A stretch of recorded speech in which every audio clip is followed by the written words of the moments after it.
man, Derrick Henry is just it's like when you game plan against this guy, it's going to be 8 and 9 man boxes all day long. So can Tannehill do what Tannehill has been doing? And he's just similar to Ben a little bit to me. They look like the same type of guy almost.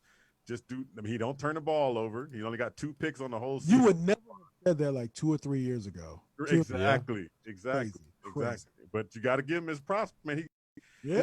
It's all about system, man. He learned the system, and he knows that system now. He's got it in and out, and it's like clockwork to him now. So you got to give him his props, and he's doing just enough to win. But he's not much of a game manager. Like, he's actually throwing a rock that field to that AJ Brown. So I like the Steelers in this game because it's just something that team is back on track like they were every time. They're always going to be in the mix and always going to be the front runner of that division. So I'm going with the Steelers in this one. I know Derrick Henry's going to be a monster, but Steelers got a lot on both sides of the ball. So I'm going with them in this one. Mr. Sean, what you got? To me, this is the game of the week, the quintessential game of the week, the cream of the crop, obviously, the 2 5-0s, 2 of the 3. One's going to have to lose. There's no way this game ends in a tie. I'm thinking it will be Pittsburgh, but I'm certainly going to be a pounded out type of game, low scoring. If Pittsburgh can slow Henry, which I don't think anyone can do, they have the edge, but I'm going to contradict myself. I don't see it happening. I'm going to go Tennessee. I'm going Tennessee at home. I'm taking the Ed Smith rule to hold on to my lead. I'm going Tennessee because Derrick Henry, again, is a bad man. Yes, he is. I wouldn't want to tackle that man at all. No. So we got the Panthers going into the Saints. As Ed brought this up, and I know he mentioned that he tried to give credit to where he heard it from, but it's Teddy Two Gloves, so Teddy Bridgewater coming in, trying to get a victory at New Orleans. Panthers are at 3-3. The Saints are at 3-2. Just interesting here just to see, because of course we know that I believe they're in the same division. So to see how this plays out, Drew Brees is still standing on his tiptoes trying to throw and get that ball where it needs to be. Something that maybe Kyler Murray needs to practice throwing on his tiptoes. Hey, we'll get to that later. But anyway, so we're going to start with you, Sean. What you got in this one? Yeah, this is a classic divisional game here. There's a couple of those this week. Likely no Thomas again. I'm hearing New Orleans defense is going to have to contain a Carolina team that puts up 396 yards per game. That's no slouch. Both teams are dead even in the point differential, though. That's usually a big thing that I look at going into games. So I'm going with the home team and the experience here just on that alone. Okay, what you got, Casual E? The last I heard, Michael Thomas was playing in this game, I think. He might be day-to-day then at that point, but I'm not going to count on him if he's fighting everybody and claiming injuries. Maybe he's doing a little Peter. He might be doing some Peter Griffin on him. King Kong got nothing on him. Yeah, if he can start beating up his teammates and get on the field, they can get back to looking like the Saints, because right now they don't look like the Saints for some reason. And can one man really make that much of a difference to one offense? I mean, one man can make a difference to a podcast. Oh, okay. Leaning on that passing game a lot, and Kamara's part of more of the passing game than he is the running game, and they're supposed to be a run-first team. But, I mean, I don't know. Is Michael Thomas making that much of a difference? Because they just don't look like the same Saints to me. They just look like something's – and I know literally something is missing, but like the whole recipe just doesn't look the same. And is that Drew Brees just getting old and that offense just looks stale and everybody knows what's coming and what's coming? And now they're dinking and dunking down the field. Or does Michael Thomas really make that much of a difference in one offense? And I guess the answer is yes, because when he's there, Kamara's more explosive. So it's that whole keeping the defense honest thing.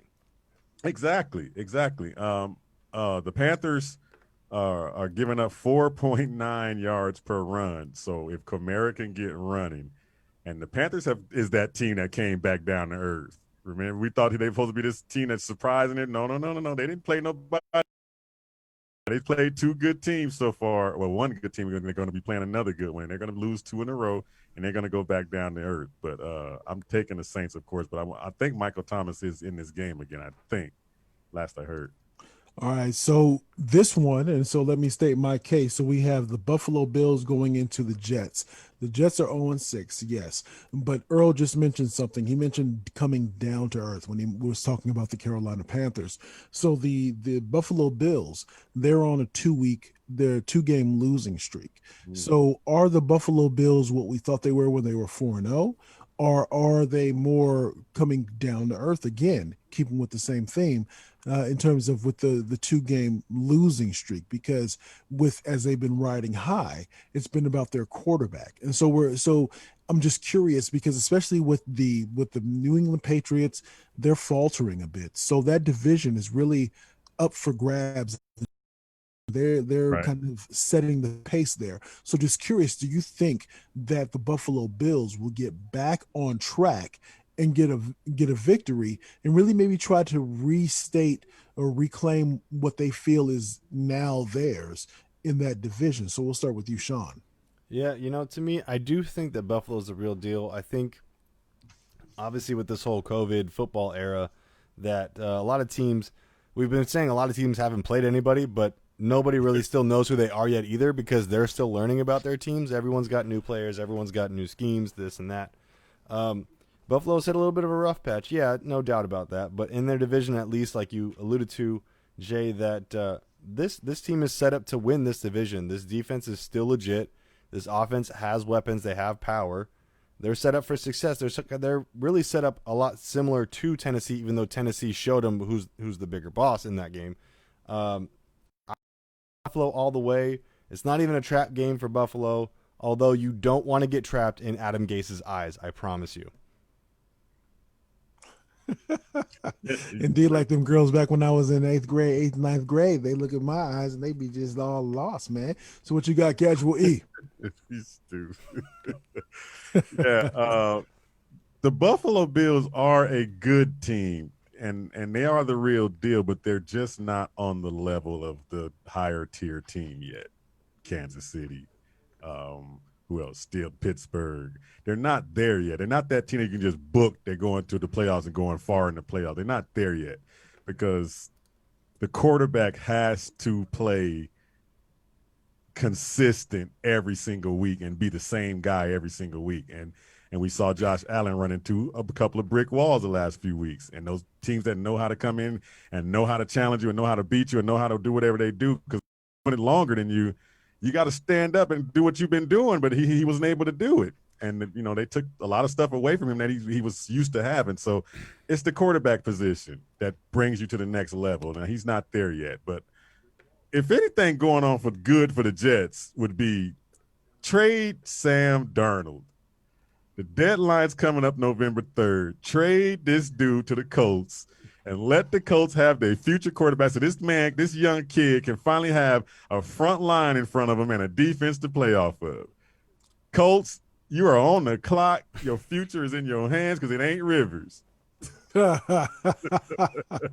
many times can the Jets restart though? I mean, I feel like they restart every year. Over and over. It sounds like a Marshawn Lynch interview. Over and over again. But so we have come to the end of this first segment, and we are going to come back and talk about that Seahawks at the Arizona Cardinals match and give you a little bit of a nugget in terms of some things that have changed with this game. So we'll be right back after this. You are listening to the Neutral Zone right here on the hottest internet radio station on the web, KSRNAZ.com.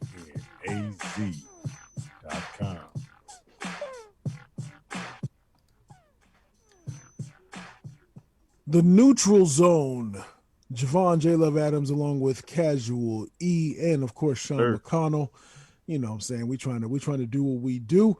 And the second segment I think I'm rubbing off on you, man.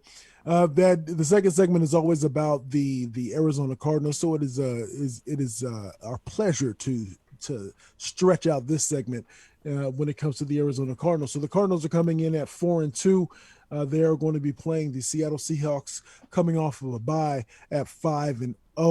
And so I want to get into a couple of different things, gentlemen. So for one, there's no reason for a team to come in 4-2 and to be making excuses or trying to say, well, this, that, and the other.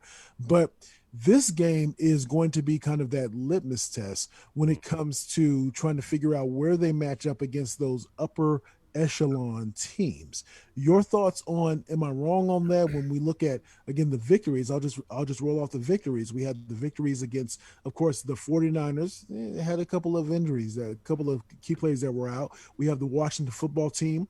We also have the aforementioned New York Jets. And then, of course, we have the Dallas Cowboys, where the Cardinals really took it to them 38-10. And I want to maybe poke a couple of holes in that, or at least raise some questions about that. Your thoughts on the Cardinals at 4-2 at this point in the season? We'll start with you, Casual E. Man, it's still hard to tell. I mean, we haven't put a good offensive showing on the field consistently through a whole game. I haven't seen that yet. And no game's going to be perfect. Nobody's going to come out there and play a perfect, flawless game. I mean, if that was the case, it would be 0-0 because the defense played flawless and the offense played flawless. Who's going to score? So, I mean, but I see this team making strides to the next step. I do. I see this team being a very good offense and now creeping up to be a decent defense where they can at least get stops in games. You know, that Dallas defense couldn't stop anything. I mean, Cardinals defense going up against an offense like Seattle, I believe they will get a few stops in this game. And then their offense is good enough to score. Where they're going to have issues in this game, there's a lot on this game, so I'm going to give Sean some time to say his first parts of this. But there's a lot to this game that we can talk about. The first thing, of course, is going to be, can the Cardinals take advantage of all of their opportunities in this game? We have a tendency to let opportunities just fly by. Mr. Rubber Chest Hicks last week. Boom, right off the chest. That's a touchdown. I mean, Kyler missing. Larry can't be no more wide open. No. I mean, those opportunities you cannot do against Seattle. You have to make those opportunities. And Sean and I, we had this discussion before, and I said, this is the way you beat Seattle. You have to be in attack mode 100% all the time. You can't be conservative coming into a game against these guys. You have to be in attack mode. Now, you don't do stupid stuff like going for 4th and 20, but you have to be in attack mode. Cliff has to be sound in his play calling and stick with what was working. The run game, you can run on this team. This defense is horrible. This Seattle defense, Dallas defense is very bad. Atrocious. Seattle's defense is creeping almost to that. They're really bad. You're going to be able to do a lot against this defense. Yes, sir. The only thing is can you, when you get your hands touch Russell Wilson, can you put him on the ground? That's what it's going to come down to. And we've had our troubles with that in the past. They come in our building and beat us down, and we go in their building and beat them down. It's just been that way for decades now, at least a decade. So what you got, Sean? I mean, I know you got a lot on this for sure. Yeah, you're definitely right. This is the worst feeling I have about this is it's prime time now at home against Seattle, where we don't do well in prime time at home. Sunday night, move to Sunday night. We don't do well against Russell Wilson at home. We just don't. I feel bad about that. But I'm picking my Cardinals, and hear me out. The last 2 games for Arizona to 10 points each against them. That's hard to do in the NFL, even if it is the Jets and, yes, the Cowboys, which still had weapons that apparently they didn't want to use, but whatever. You can question the validity of those offenses, but with Seattle's defense, listen to this. Minnesota, they scored 26 points on. Miami scored 23 points on Seattle. And Dallas, that same Dallas team with Dak Prescott, of course, I'll give you that asterisk, 31 points on Seattle. That Seattle defense is allowing 477 yards. That's a lot of yards. And 27 points per game. Okay? Right. They don't have a huge point differential. They win by very close margins. Sure do. I saw something with Vance Joseph I hadn't seen before. A competent blitzing game plan. Cardinals leading the NFC West with 92 blitzes, for 37% of their snaps and 17 sacks. Meanwhile, right. Seattle blitzing times 30% of their snaps with only 9 sacks. I'm feeling confident that Vance might have a solution in this game, and it starts with the guy that I'm putting the nickname on him now, the man on fire. Earl, I've been texting you his name all week. The man on fire, Dennis Gardeck. We now have the injury to Jones is somehow maybe a blessing in disguise. We now have incredible speed on the defensive line with him and with Reddick. Right. Russ may cook, but it'll be inside of a pressure cooker with those two guys running at him fast. Okay? I think they have to be more controlled when they rush, though, because Russ can get out of that mess. That's fine. That's when he's at his best, is when he's extending plays and getting out of pressure. Then you don't put Hicks on coverage. You put Hicks on spy and wait for him to run up the middle to you. Exactly. Because Hicks can tackle, but Hicks can't cover. Right. Exactly. Right? There we go. Okay, so I got more stuff because I'm going to keep going, Earl. I'm going to the last half. Offensively. I'm sure you got more stuff, too. Absolutely. Offensively, we missed so many opportunities in that Dallas game, and we still ran the table on them. Right. A great performance that has to be built off of. Drake's mom is the MVP of this team for telling him to run north. It paid off. It absolutely paid off. Last thing I want to bring up. On ESPN, it tells you like the season leaders, right, for both teams. I got them side by side. Russell Wilson and Kyler Murray, with the exception of maybe 20 yards, have the same passing yards. Russ has 19 TDs, 3 interceptions. Kyler has 10 TDs, 6 interceptions. Okay, that's where the bad stuff is. Rushing yards. Carson has 61 carries, 289 yards, and 3 TDs. Drake, 105 carries, 478 yards, and 4 TDs. Fourth in the league. Can you believe that? Drake is fourth in rushing in the league. I didn't Fourth. even know that good. And after the performance he had in the first half of Dallas, we're going, what's going on? And then the second half, he blew. Right? So receiving yards, Metcalf with 22 receptions, 496 yards, and 5 TDs. Their only target, let's just put it that way. Hopkins, 47 receptions, 601 yards, 2 TDs. That's the guy that gets you to the end zone, and then you use someone else to get in the end zone, right? Yeah. We have more options than they do. It's just plain and simple. I'm going Arizona. All right, so I gotta hold on real quick. I'm gonna throw some numbers at you. And then try to dissect this a bit. Starting from game 1 to the most recent game. 230, 286, 270, 133, 380, and 188. Those are the passing yards for one Kyler Murray.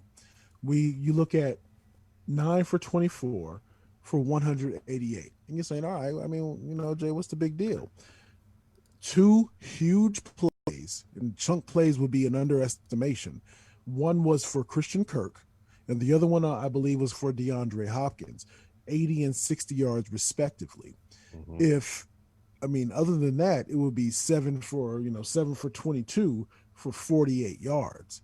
Man. Think about it, y'all. Am I bugging out because I'm mentioning that? Because it seems like 2 out of the last 3 games that K1 has underperformed dramatically. Am I putting too much on it? I wouldn't say dramatically. I would say that Cliff has let him get away from mechanics. Okay. Cliff is trying to let this kid rely on the Mahomes stuff, the turns and the getting off his balance and throw the ball, and he's getting off and running out of the pocket and throwing off balance a lot. Okay. And throwing off his back foot way too much, trying to make that spectacular play. And if he gets back to mechanics, Kyler is the most accurate quarterback probably at the top of this league with most of the guys that are accurate. The kid is super accurate with the ball. If he gets back to his mechanics, setting his feet, doing those things, and his balls are releasing really high now instead of getting back, holding it where he used to hold it, Cliff has got to get him back and wheel him back in with the mechanics. That's the first thing. And then he's got to come into these games and relax a little bit. He comes in pumped up and high on, adrenaline almost, especially in that Cowboy game. He was really up high. Took him a while to kind of calm and settle down. And so I think if he just settles down, settles into into his offense. He knows the offense in and out because all those reads that you're making are mostly the right reads. He's just missing on them. And if he gets his mechanics back, he'll hit those. And he's got to hit them early like he's always been able to hit them early. Then he'll get in a rhythm early. I think it's Cliff. Cliff has to get back to, because Cliff was making him his baby in the beginning, and now it's like he's let go. Like he's worried about the offense now, and so get Kyler back in his mechanics and get working back on his mechanics so he can focus on getting his balls out accurate again. Because right now he's been off the last 3 games, all this season actually. Sean. Yeah, a couple weeks ago, I don't know if it was on Neutral Zone or on KSRN Flagship Monday, we mentioned that we might be looking at a possibility that Kyler Murray is just not an accurate quarterback. He's dynamic, but maybe not accurate. And I think that statement is held up with the fact of, like you said, the mechanics. Constantly when he's sailing those balls, he is on his back foot. I don't care so much about the sidearms or what have you, but when he's set, you get bombs to Kirk. That's what you get. You get a deep ball that's on point within a stretch out. When he's on his back foot, that thing can go anywhere. And we've seen it. That's where those 6 interceptions are coming from. All of those bad mechanics. Let me ask you this, Sean, real quick. Let me ask you this, Sean, real quick.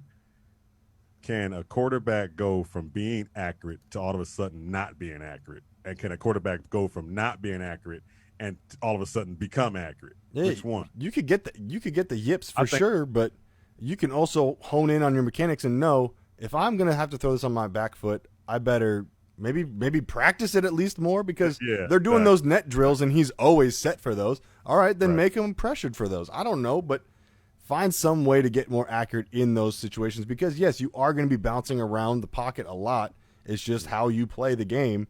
I don't want to limit you as a player, but figure out how to get the ball in rhythm. Jay, those numbers you read. Yes, sir.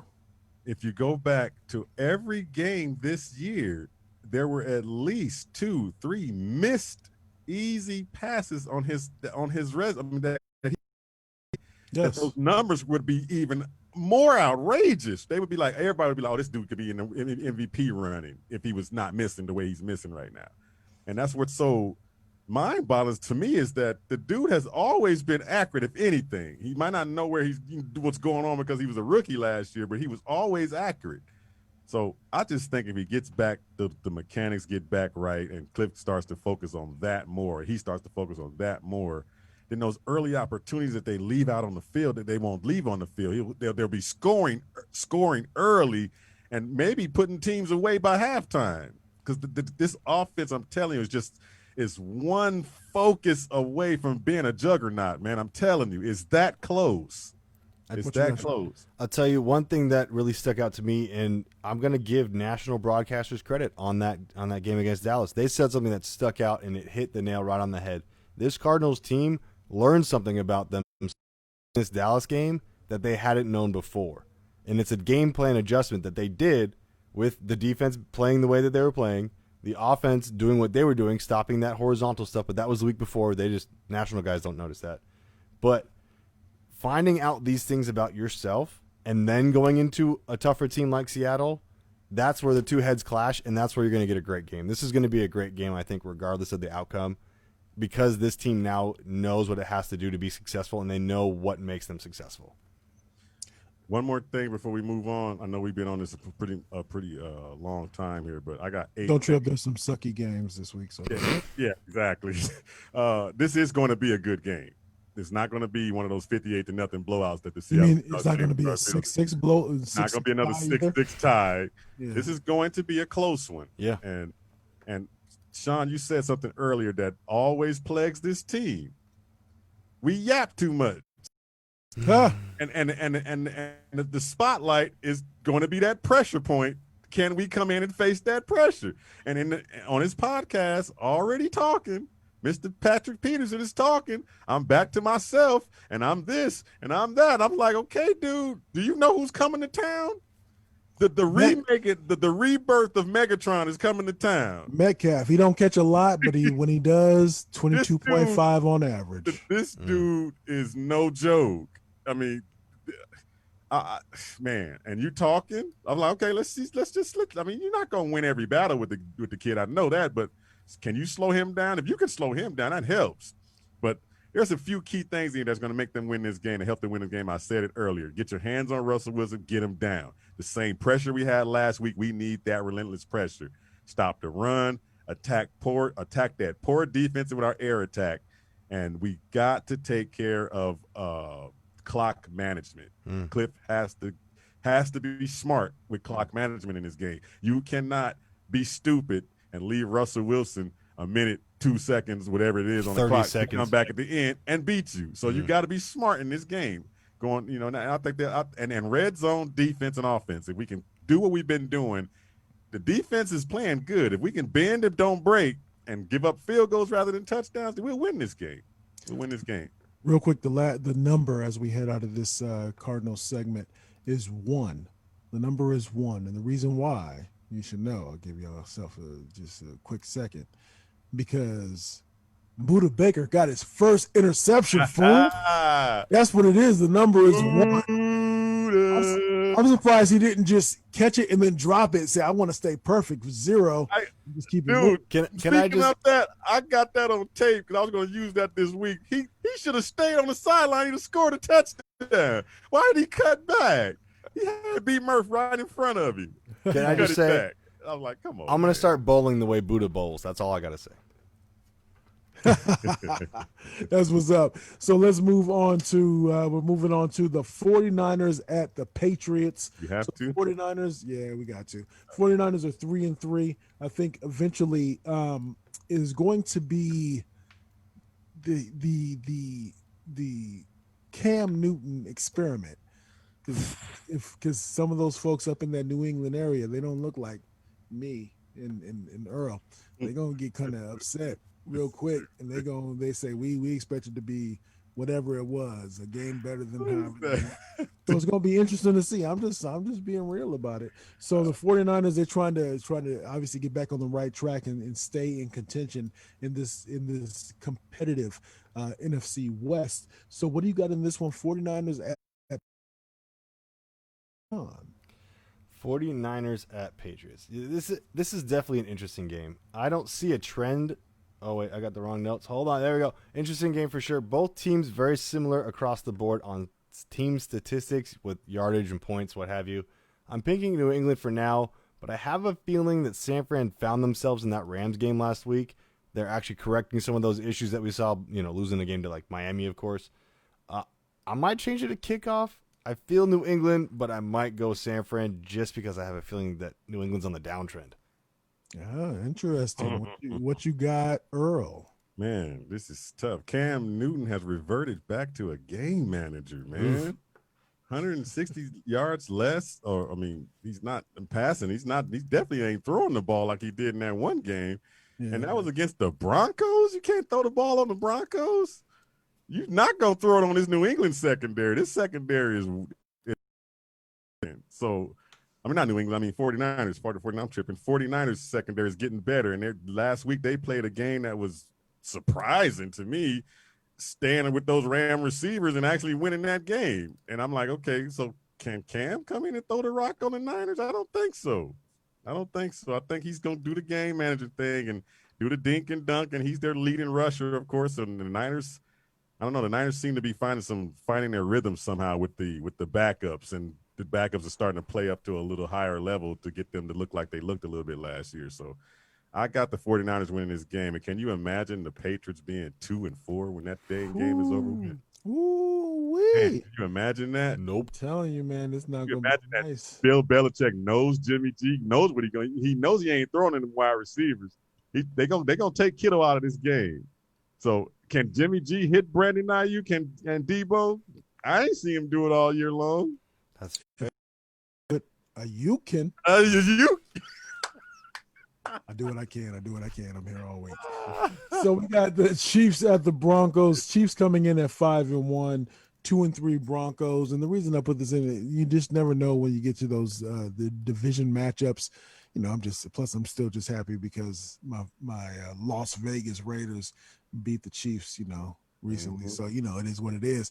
But so your thoughts on this? Will the Chiefs really get, I mean, they're bringing in so much offense, but I just wonder, are they neglecting their defense when it comes to the pieces that they try to add when pieces become available, whether they're released or for trade or whatever the case may be. So we'll start with you on this one, Earl. What you got? It's a division game, and sometimes division games just get really weird.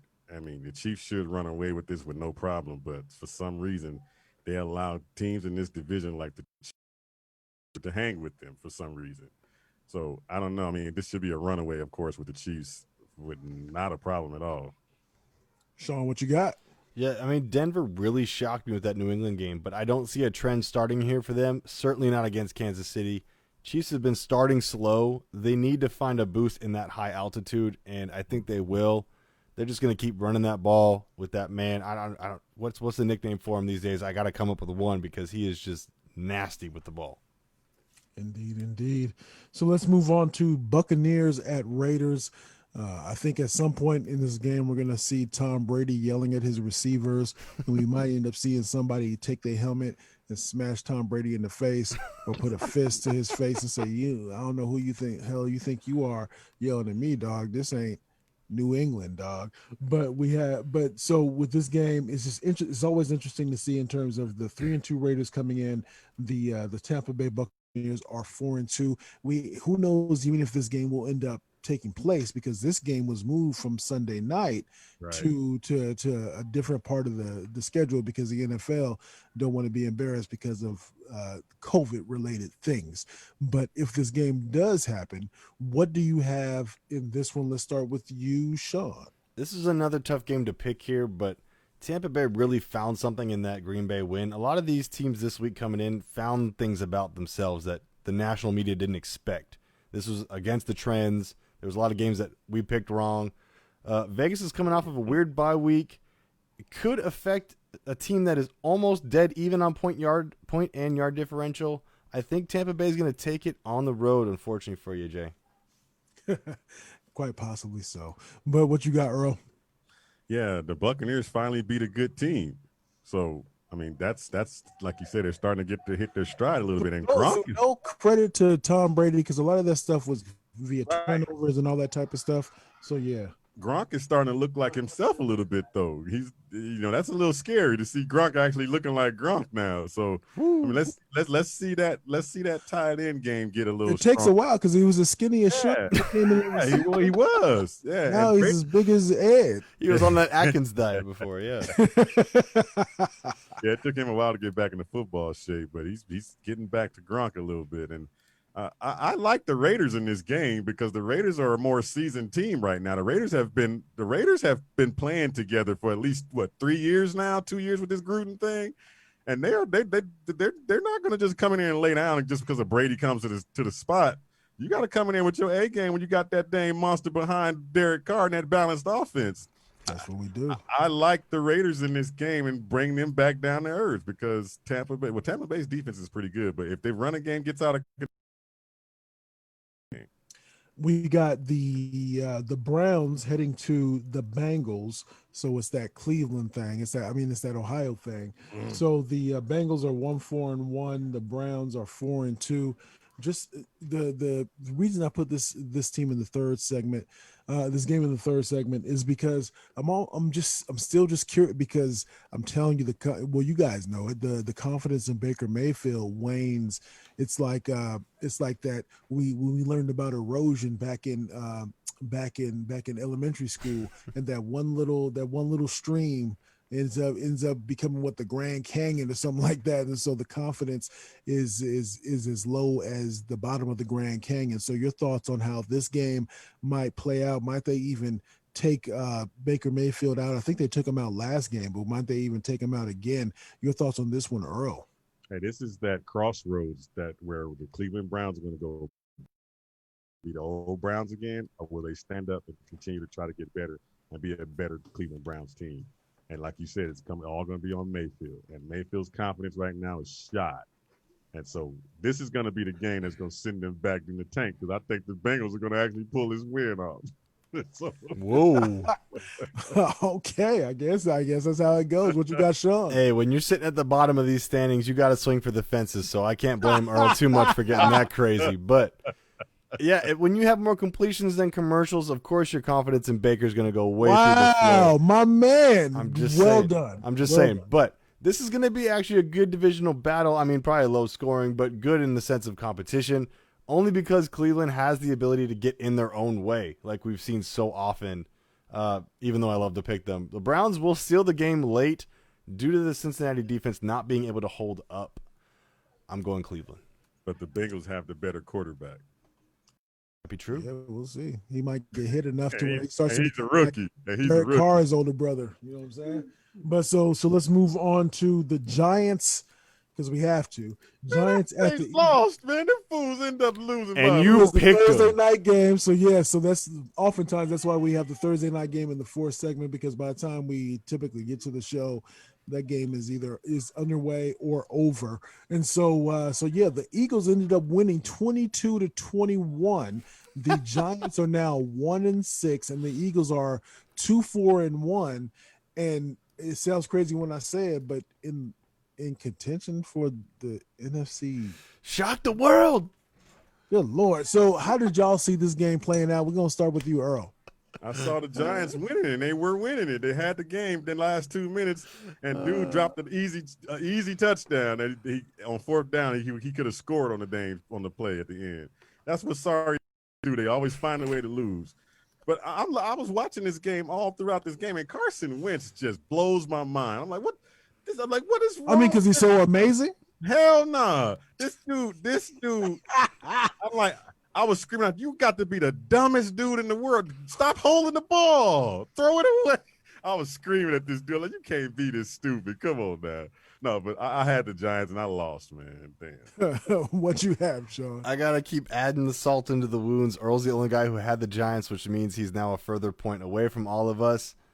Already starting on Thursday night. What an awful game I thought this was going to be. Ended up being a decent scoring game and a 1-point win. I almost pulled it off. The question is, when will the NFC East rise up? The answer is never. Both quarterbacks throw more interceptions than touchdowns. Both teams riddled with injuries. I thought the Eagles would win 6-3, so this is a shock to me.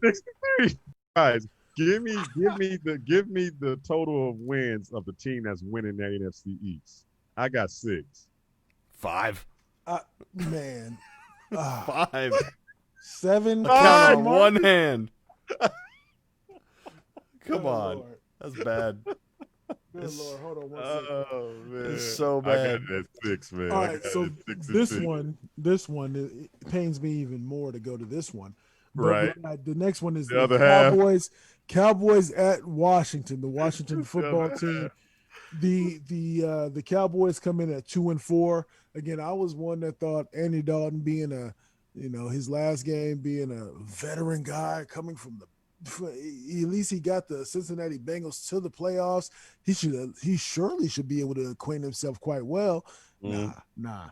And then 1-5 Washington team, and you got their head coach trying to look for any reason to start everybody except for Haskins. Not saying Haskins is good, but just interesting. So somebody got to win. I mean, theoretically, because it could be a tie. But what you got in this one, Earl? I'm looking at the two coaches in this game. Can you see both these coaches? One's going in one direction. They both have bad teams, but at least the fan base of Washington is not irking to get their guy out already. Mike McCarthy just got there, and the Cowboy fans want him out of there now. Yeah, man. You start to hear those rumblings. I'm like, wow. And then it's like he's the same guy that left Green Bay. He's the same dude. The play calling, the conservative, the whole thing is Mike McCarthy all over that team, and the team don't like it, man. And look, I think they quit on him already, man. That is really crazy. I can see Washington pulling this upset because they got at least a system or something in place already. Like, damn. Yeah, you're just trying to convince yourself of that. What I you got in this one, Sean? Again, when will the NFC East rise up? Never. This is a game where it's the coaching staff is on notice. Even though the product on the field has more to do with Dallas's effort going forward, and the players executing the plays, even though they're just ousting their coaches. Saw a great segment. I think it was on Undisputed with Sharp and Bayless, but they were saying how the players have to execute the plays, right? We've always heard that. But Jerry Jones has allowed the players to out the coaches every single time is the problem. And that's just the constant theme with the Cowboys. But are they going to lay down again like they did against Arizona? We'll see. I'm taking Dallas, but I think they might lay down just to get him out of here. Ooh, good point. That's interesting. So too. Interesting. So Lions at Falcons. So the Lions 2-3, the Falcons are 1-5. The only reason I'm even mentioning this is because of my, he's dark skinned like me. His name is Raheem. He's the interim head coach. Raheem Morris. Raheem ain't no blacker than Raheem. There's Earl. You might say, what's his name? There's Javon. You might say, yeah, that dude's black. But Raheem is fist in the air black. So anyway, that's just your Farrakhan tonight. This game sucks, so that's why I did that. So what you got in this one? We'll go with you, Earl. What's your thoughts? Oh man, I'm gonna go with the Falcons. Feeling good, I guess. Sean, what you got? Yeah, I mean, these teams are all over the place. ATL's defense is porous, 442 yards per game allowed, but they're at home, so I'll take them. Atlanta? Question mark? Yeah, there's two of them in there. Because that's just how it goes in the streets, man. All right, so Jaguars at Chargers. I want to say, let me make sure I get this right. Goodness gracious, the Chargers are 1-4. This coach ain't gonna make it to the end of the year. And I'm sure he tried to save his job by saying, okay, we'll just, even though there was a punctured lung that came into this, but still trying to say I'm gonna change these quarterbacks so I can try to keep my job. And the Jacksonville Jaguars are at 1-5. I mean, whatever. What you got, Sean? Yeah, the Chargers are favored in this game. 400 yards of offense against a team that allows 417. They took New Orleans to overtime, was close against Tampa and Kansas City. They fight hard. Jacksonville's struggling to find the end zone, so I'm going Chargers. What you got, Earl? I'm going with the Chargers too. I mean, the kid is doing a heck of a job, and he's coming really close to winning games, and the team around him just loses it for him. So, I mean, some of his rookie mistakes, of course, also are thrown in there too. But he looks really good. I think it was the right move to go ahead and let him go in there and get it, instead of letting Tyrod come back from an injury. Just let the kid go because that's going to be your future anyway. And he looks pretty good to me. So I'm going with him to get another win on the season because this Jacksonville team is done pretty much. Indeed. So Packers at Texans. Packers are 4-1. The Houston Texans are 1-5.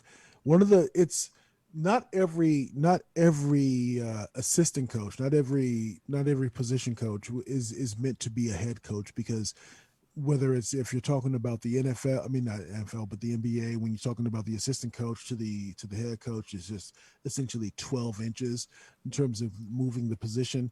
But there's so much more that goes into it in terms of philosophy and execution of philosophy, etc.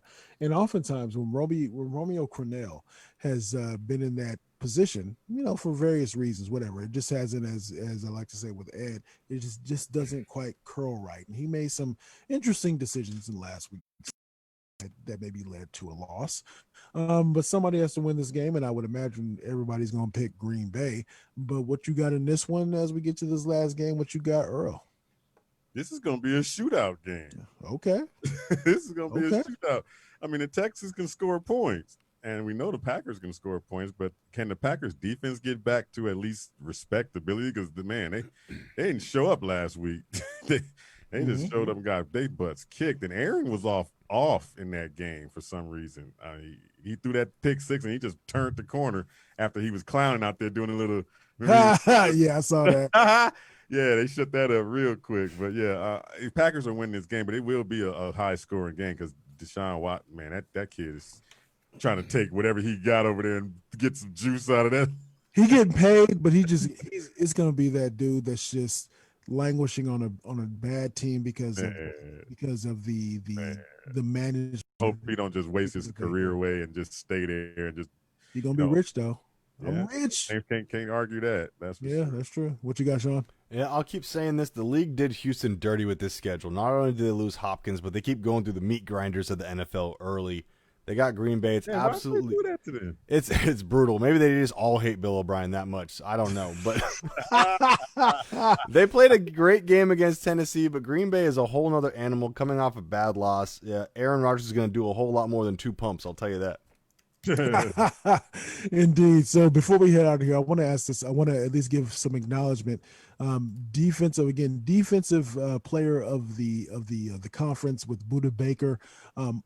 What your thoughts on what he means to the team? It seems like this season, he seems to be flashing consistently, highly consistently, even more. Is that just me kind of looking at it in recency, or do you guys see the same thing? I'll start with you, Earl. Yeah, Budda is the heart and soul now of this team. He's the heartbeat that makes this defense go. He's the guy that when your team walks into the building, they look at the other team. Oh, they big, man. Look at them. And this dude be like, man, I don't give a damn. Let's go. And they like, oh, he ain't scared. We go. Let's follow that. That's Budda Baker. Okay. That dude will bring it no matter who's on the other side. And that's what we need for these young kids. Like Murph is bringing it just because of watching Budda. So I like what he brings to the team. And he brings heart. He brings grit. He brings no fear. And this defense needs that week in and week out. So if they follow him, make him the leader, take the C off Patrick's chest and put it on Budda's. Ooh. I'm down with that, man. I'm down because this kid has earned it. He has put it on the field and earned it. Sean, what you got? No, Budda actually ended up earning the captain's. And they're coming off. They put Budda with the captain's chest, and he said, I have to show out if I got the C on my chest.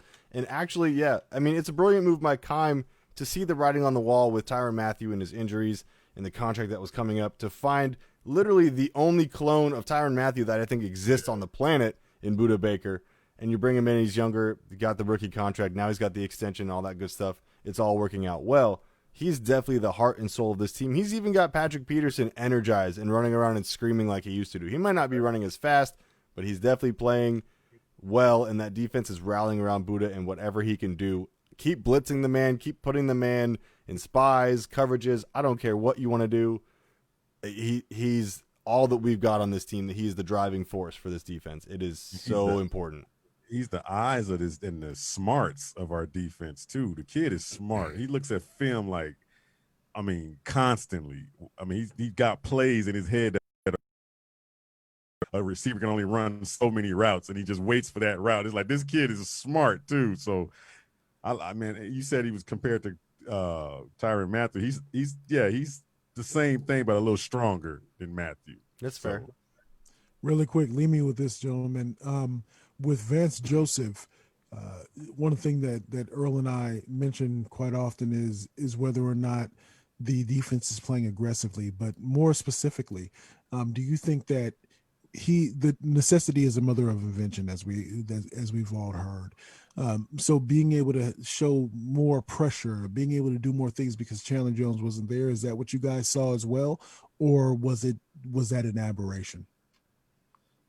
I'll go first. I think it might be an aberration because of, one, Dallas's offensive line was so porous and shaken up and moved around, and then you had the unknown speed of Gardeck with like no film on him, right? So because of that, and I think Seattle will be way more prepared.